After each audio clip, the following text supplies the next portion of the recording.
तो आपको बचपन से ही सिखा दिया जाता है कि अगर आप कुछ गलती करते हैं तो आपको सजा मिलेगी। गलती कुछ भी हो उसके लिए सजा तो मिलती है और ये अपराध के हिसाब से बदल जाती है।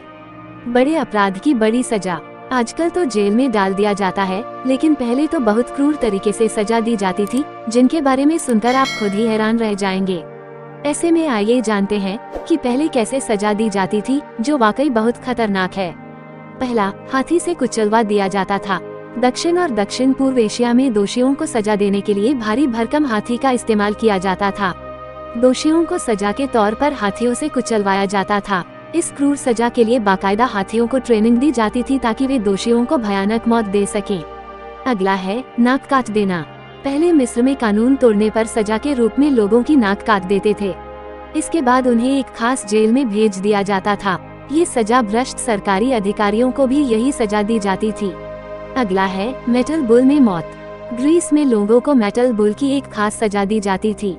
इस सजा में एक सांड जैसे लोहे की आकृति होती थी, उसमें एक दोषी व्यक्ति को घुसा दिया जाता था और फिर नीचे से आग लगा दी जाती है। इससे लोहा गर्म हो जाता था और धीरे धीरे वो व्यक्ति लोहे के उस सांड में जलता रहता है और उसकी मौत हो जाती है। अगला है आयरन मेडन। इस सजा में एक इंसान की आकृति की शेप का लोहे का एक सांचा होता है। इसमें इंसान को घुसा दिया जाता है और उसके गेट पर बड़े बड़े किले लगे होते हैं और फिर गेट को बंद किया जाता है। जैसे जैसे गेट बंद होते हैं तो वो किले इंसान के शरीर में घुस जाते हैं और धीरे धीरे वो व्यक्ति मर जाता है। अगला है लिंगशी। लिंगशी दुनिया की सबसे क्रूरतम सजाओं में शुमार है। सजा का ये तरीका 10वीं सदी के चीन में इस्तेमाल किया जाता था। सजा के तहत दोषियों को पहले एक टेबल पर लिटाकर बांध दिया जाता था और फिर धारदार हथियार से चीरे लगाने शुरू कर दिए जाते थे। इस सजा में दोषी के शरीर पर हजारों कट लगाए जाते थे।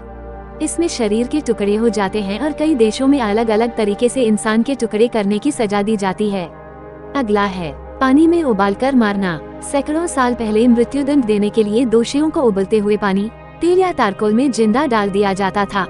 इस तरह की सजा का प्रचलन पूर्वी एशिया से इंग्लैंड तक था। कई मामलों में ये भी सुनने को मिला है कि पहले दोषी को ठंडे पानी में रखा जाता था और फिर उसे वहां से निकालकर सीधे उबलते हुए पानी में डाल दिया जाता था।